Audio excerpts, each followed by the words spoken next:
Hi friends, welcome to my channel. ఇప్పుడు నేను చదివి వినిపించబే చందమామ కథ పేరు గండు పిల్లి కాపు. పూర్వం ఒక రాజుకు నలుగురు కొడుకులు ఉండేవారు. వాళ్ళు నలుగురు ఎప్పుడూ అంతఃపురంలోనే కాలక్షేపం చేయటం రాజుకు నచ్చలేదు. కొత్త అనుభవాలు కలిగితేనే గాని ప్రపంచ జ్ఞానం కలగదని ఆయన నమ్మకం. అందుచేత ఒకరోజు రాత్రి జట్లుగా చదరంగం ఆడుతున్న తన కొడుకులతో, అస్తమానము ఈ కోటలోనే కూర్చున్న నాకు ప్రపంచపు వింతలు ఏమీ తెలియటం లేదు. మీరు నలుగురు వెళ్ళి 4 వింతలు చూసి వచ్చి నాకు చెప్పండి, సంతోషిస్తాను అన్నాడు.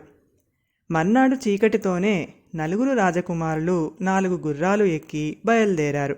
వాళ్ళు నగరం దాటి అడవి చేరగానే పెద్దవాడు, నలుగురము 4 వైపులకు వెళ్ళి కనపడిన వింతలు చూసి వచ్చి నాన్నకి చెబుదాం అని ఉత్తరం దిక్కుగా వెళ్ళిపోయాడు. పెద్దవాడు వెళ్ళిపోయాక రెండో వాడికి ఒక సందేహం వచ్చింది. ఒంటరిగా వెళ్ళిన అన్నకు ఏదైనా ప్రమాదం సంభవిస్తే ఎవరు ఆదుకుంటారు? ఇలా అనుకొని వాడు కూడా ఉత్తరంగానే బయలుదేరాడు. పెద్దవాళ్ళిద్దరూ ఉత్తరంగా వెళ్ళారు కదా అని మూడోవాడు కూడా అదే దారి పట్టాడు. వాడికి కొంచెం వెనుకగా 4వ వాడు కూడా పెద్దవాళ్ళు ముగ్గురూ వెళ్ళిన దారిననే బయలుదేరాడు.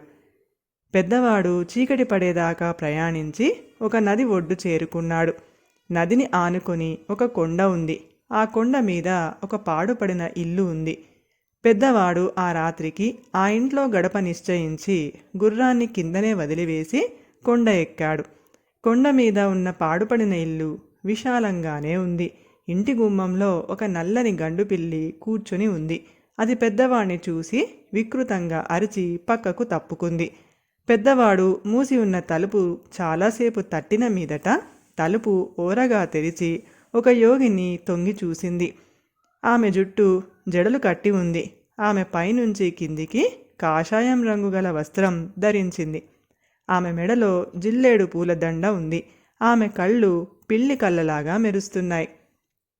గాబరా పెట్టే గండు పిల్లి గుమ్మంలోనే కాపు వేసింది. తలుపు మూసిరా అంటూ ఆమె లోపలికి వెళ్ళింది. పెద్దవాడు తలుపు మూసి లోపలికి వెళ్ళాడు. యోగిని గూట్లో ఉన్న ప్రమిద తీసి వెలిగించింది. ఆ గది కిటికీలో నుంచి ధారాళంగా గాలి వస్తుంది. ఎందుచేతనంటే ఆ ఇల్లు కొండ అంచున ఉంది. ఆ కిటికీ దిగువన ప్రవహించే నది మీదికి ఉంది. తినడానికి ఏమైనా ఉన్నదా అని పెద్దవాడు యోగిని అడిగాడు. చేపకూర కావాలా, చద్దన్నం కావాలా అని యోగిని అడిగింది. చేపకూరే కావాలి అన్నాడు పెద్దవాడు. అయితే ఆ చేపవు నీవే కావాలి అంటూ యోగిని తన మెడలోని జిల్లేడు పూల దండలో నుంచి ఒక పువ్వు తెంపి పెద్దవాడి మీదికి విసిరింది. వెంటనే పెద్దవాడు చేపగా మారి గిలగిలా తన్నుకోసాగాడు. యోగిని భళ్ళున నవ్వి ఆ చేపను తీసి మంచినీళ్ల కుండలో వేసింది. ఈ పాటికి రెండోవాడు కూడా నది ఒడ్డుకు చేరాడు. అక్కడే పచ్చిక మేస్తున్న పెద్దవాడి గుర్రం కనిపించింది. కొండ మీద ఇల్లు కనిపించింది. సంగతి గ్రహించి వాడు కూడా తన గుర్రాన్ని కిందనే వదిలి కొండ ఎక్కాడు. గండు పిల్లి రెండోవాణ్ణి చూడగానే వికృతంగా అరిచి పక్కకు తప్పుకుంది. వాడు తలుపు తట్టేసరికి యోగిని తలుపు తెరిచి ఓరగా చూసి గాబరా పెట్టే గండు పిల్లి గుమ్మంలోనే కాపు వేసింది. తలుపు మూసిరా అంటూ లోపలికి వెళ్ళింది. రెండోవాడు తలుపు మూసి లోపలికి వెళ్ళి యోగిని తిండి మాట అడిగాడు. వండడానికి కుండలో చేప ఉంది. వడ్డింపు వేయడానికి పళ్ళంలో, వెండి పళ్ళంలో వెయ్యనా, విస్తరాకులో వెయ్యనా అని యోగిని అడిగింది. వెండి పళ్ళంలోనే వెయ్యి అన్నాడు రెండోవాడు.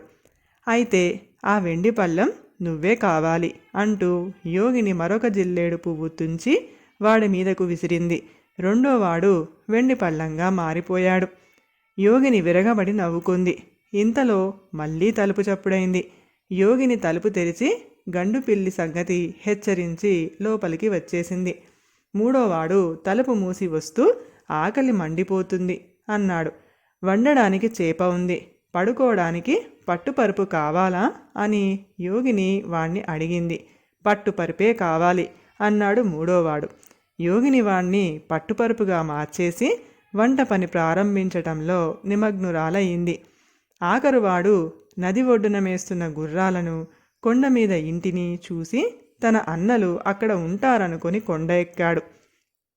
గుమ్మంలోనే ఉన్న గండు పిల్లి వాణ్ణి చూసి భయంకరంగా అరిచి పక్కకు తప్పుకుంది. వాడు తలుపు తట్టగానే యోగిని వచ్చి తలుపు తెరిచింది. వాడు యోగినిని, మా అన్నల ముగ్గురు ఇక్కడికి వచ్చారు, కనబడరేం అని అడిగాడు. పాడుబడ్డ ఇంటిని ఆ యోగినిని చూస్తుంటే వాడికి అనుమానం వేసింది. యోగిని మొహం చిట్లించి, దారిన పోయే దానేల సంగతి నాకేం తెలుస్తుంది, లోపలికి రావాలనుకుంటే తలుపు మూసి రా, గుమ్మంలోనే గండు పిల్లి తిష్టవేసింది అని లోపలికి వెళ్ళింది. నాలుగో వాడికి యోగిని ప్రవర్తన చూసి అనుమానం మరింత అయింది.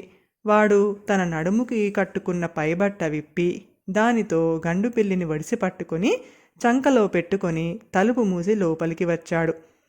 వాడు గదిలోకి రాగానే కుండలోని చేప ఎగిరెగిరి పడింది.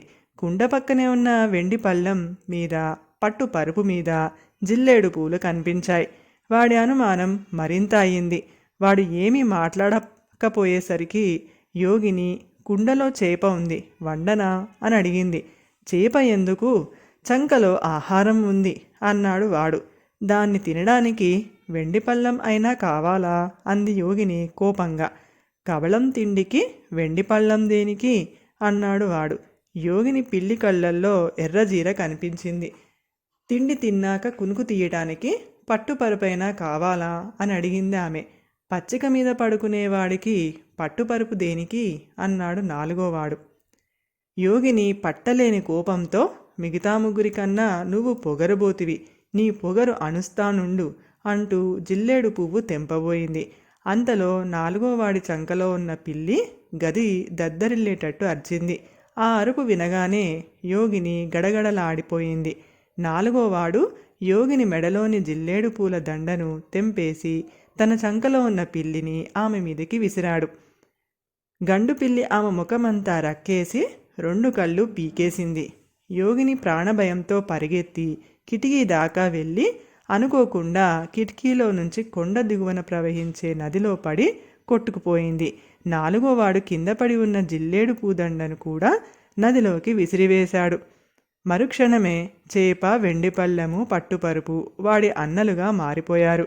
చూసిన వింతలే చాలు, ఇంటికి తిరిగిపోదాం అన్నాడు పెద్దవాడు. నాలుగోవాడు గండుపిల్లి కోసం అంతటా వెతికాడు, కానీ దాని జాడలేదు. రాజు తన కొడుకులు అంత త్వరగా తిరిగి రావటం చూసి ఆశ్చర్యపడి, అప్పుడే వచ్చారు, ఏమైనా వింతలు చూశారా అని అడిగాడు. మనిషి చేపగా మారటం అనుభవపూర్వకంగా తెలుసుకున్నాను అన్నాడు పెద్దవాడు. మనిషి వెండి పళ్ళంగా మారటం నాకు అనుభవం అయ్యింది అన్నాడు రెండోవాడు. మనిషి పట్టుపరుపు కావటం నేను పొందిన వింత అనుభవం అన్నాడు మూడోవాడు.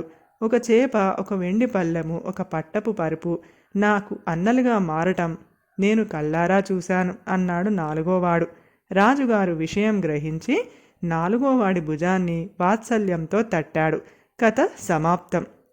ఈ కథ కనుక మీకు నచ్చినట్లయితే ప్లీజ్ లైక్ చేయండి, షేర్ చేయండి. మరిన్ని మంచి మంచి కథల కోసం మా ఛానల్ని సబ్స్క్రైబ్ చేసుకోండి. Thank you.